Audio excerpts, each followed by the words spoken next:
ముందు భాగంలో సీతారాములకు, ఊర్మిళ లక్ష్మణులకు, మాండవి భరతులకు, శృతకీర్తి శత్రుఘ్నులకు అంగరంగ వైభవంగా వివాహం జరిగింది. ఆ తరువాత కొడుకు కోడళ్లను తీసుకుని తన పరివారంతో సహా అయోధ్యకు ప్రయాణమయ్యాడు దశరథ మహారాజు. అప్పుడే వారికి దారి మధ్యలో ఎదురయ్యాడు ఒక మహాపురుషుడు. అతడే పరశురాముడు.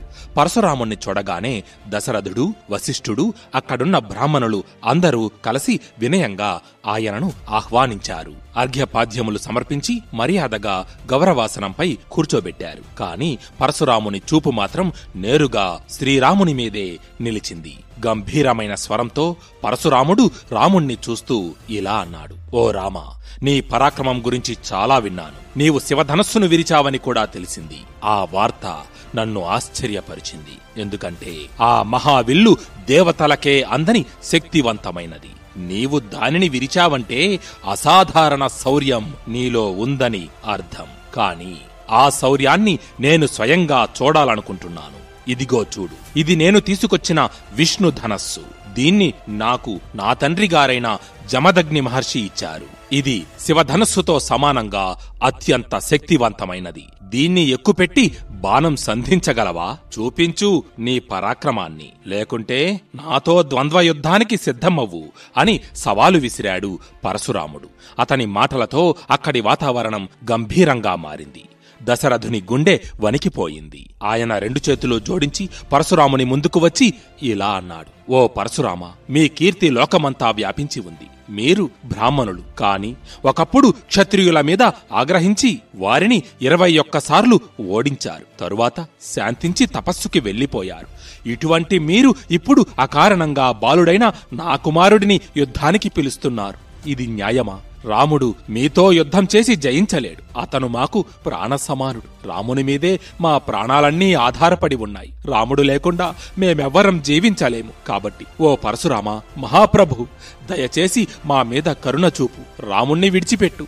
మా అందరి ప్రాణాలను కాపాడు అని వేడుకున్నాడు దశరథుడు. కాని దశరథుని వేడుకోలును పట్టించుకోకుండా పరశురాముడు రాముని వైపు తిరిగి, ఓ రామ, నీవు విరిచిన శివధనస్సు, నా చేతిలో ఉన్న విష్ణుధనస్సు రెండూ అపూర్వమైనవి. ఇవి రెండూ విశ్వకర్మ స్వయంగా తయారు చేసిన దివ్యాయుధాలు. ఒకప్పుడు త్రిపురాసురులను సంహరించడానికి దేవతలు ఒక ధనస్సును పరమేశ్వరునికి ఇచ్చారు. అదే నీవు విరిచిన శివధనస్సు.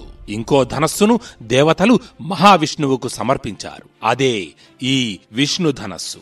ఇది కూడా శివధనస్సుతో సమానంగా శక్తివంతమైనది. అయితే శివుడు తన శివధనస్సుని విదేహాధిపతి దేవరాత మహారాజు వద్ద ఉంచాడు. విష్ణువు తన ధనస్సును భృగువంశీయుడు రుచీక మహర్షి వద్ద ఉంచాడు. ఆయన మా తాతగారు. ఆయన దానిని నా తండ్రి జమదగ్నికి అప్పగించారు. కాని దుర్మార్గుడైన కార్తవీర్యార్జునుడు నా తండ్రిని హతమార్చాడు. ఆ కోపంతో నేను అతన్ని, అతని కుమారులను మాత్రమే కాదు, భూమి మీద ఉన్న యావత్తు క్షత్రియ వంశాన్ని సర్వనాశనం చేశాను. ఆ భూమిని కశ్యపునకు దానం చేసి మహేంద్ర పర్వతంలో తపస్సు చేస్తూ ఉంటున్నాను. కాని నీవు ఇప్పుడు శివధనస్సుని విరిచావు అని తెలిసి నా కళ్ళతో నిన్ను చూసేందుకు, నీ పరాక్రమాన్ని పరీక్షించేందుకు నేను ఇక్కడికి వచ్చాను. రామా, నీవు క్షత్రియుడవు. అందువల్ల నీ వంశపారంపర్య ధర్మం ప్రకారం ఈ విష్ణు ధనస్సును ఎక్కుపెట్టు. దానిని సంధించి నీ శౌర్యాన్ని చూపు. తరువాత నాతో, ఈ పరశురాముడితో ద్వంద్వ యుద్ధానికి రా అని గర్జించాడు. అయితే అప్పటి వరకు రాముడు తండ్రి మీద ఉన్న గౌరవంతో ఒక్క మాట కూడా మాట్లాడలేదు. కాని పరశురాముని గర్వపూరితమైన మాటలు విని ఇక ఊరుకోలేకపోయాడు. తండ్రి అనుమతి పొంది రాముడు పరశురామునితో, ఓ పరశురామ, మీ మహత్యాన్ని నేను విన్నాను. తండ్రి రుణం తీర్చుకునేందుకు యావత్తు క్షత్రియ వంశాన్ని 21 సార్లు సంహరించారు. అది చిన్న విషయం కాదు.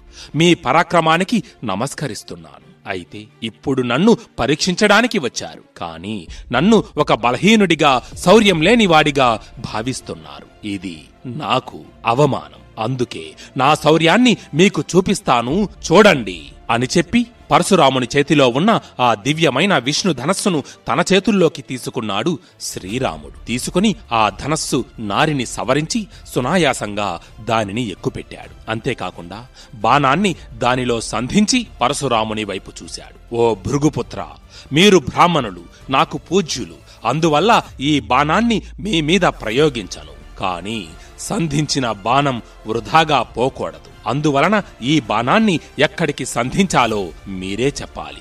మీ పాదములకు ఎక్కడికైనా పోగల శక్తి ఉంది. ఈ బాణాన్ని ప్రయోగించి ఆ గమన శక్తిని నశింపజేయమంటారా, లేదా మీ తపస్సుతో సంపాదించిన పుణ్యలోకములను ధ్వంసం చెయ్యమంటారా? ఏదో ఒకటి మీరే చెప్పండి. ఎందుకంటే ఈ బాణం సంధింపజేయమని మీరే పట్టుబట్టారు. దాని ఫలితాన్ని కూడా మీరే అనుభవించాలి అని రాముడు దృఢంగా అన్నాడు. ఆ మాటలు విన్న పరశురాముని గుండెలో గర్వం కరిగిపోయింది. అతని బల పరాక్రమాలు అన్నీ క్షీణించాయి. శరీరం నిర్వీర్యమై నిలబడ్డాడు. రాముడు విష్ణు ధనస్సుతో నిలబడి ఉండగా ఆయన రూపం సాక్షాత్తు మహావిష్ణువే ప్రత్యక్షమైనట్లుగా కనిపించింది. ఆ దృశ్యాన్ని చూసి పరశురాముడు ఆశ్చర్యంతో వణికిపోయాడు. తన తప్పును గ్రహించి చేతులు జోడించి నమస్కరించాడు. ఓ రామ, నీవు సామాన్యుడివి కాదు. ఈ విష్ణు ధనస్సు ధరించిన నీవు సాక్షాత్తు మహావిష్ణువే. నీకు అసాధ్యమైనది ఏదీ లేదు. యుద్ధంలో నిన్ను జయించడం ఎవరి వల్లా కాదు. నేను నిన్ను పరీక్షించటం పొరబాటు. నన్ను క్షమించు. నేను క్షత్రియులను సంహరించి ఈ భూమంతా కశ్యపునకు దానం చేశాను. అప్పుడు కశ్యపుడు ఈ దేశంలో నివసించవద్దని నన్ను ఆజ్ఞాపించాడు. అందువల్లనే నేను మహేంద్ర పర్వతంపై తపస్సు చేస్తూ జీవిస్తున్నాను. కాని రామా, ఇప్పుడు నీవు నా గమన శక్తిని హరిస్తే నేను మహేంద్ర పర్వతానికి వెళ్ళలేను. అందువల్ల దాన్ని వదిలి నేను తపస్సు చేసి సంపాదించిన పుణ్యలోకాలనే నాశనం చెయ్యి. ఆ తరువాత నేను మహేంద్రగిరికి వెళ్ళిపోతాను అని ప్రార్థించాడు పరశురాముడు. పరశురాముని మాటలు విన్న శ్రీరాముడు ఆలోచించి ఆయన మనసును గౌరవించి విష్ణు బాణాన్ని ఆయన తపస్సుతో సంపాదించిన పుణ్యలోకాలపై సంధించాడు. అవి క్షణాల్లో నశించిపోయాయి. అంతటా పరశురాముడు రాముని చుట్టూ ప్రదక్షిణం చేసి నమస్కరించి తన గమన శక్తితో మహేంద్ర పర్వతానికి వెళ్ళిపోయాడు. ఇదంతా చూసి దశరథ మహారాజు ఆశ్చర్యంతో అలా నిలుచుండిపోయాడు.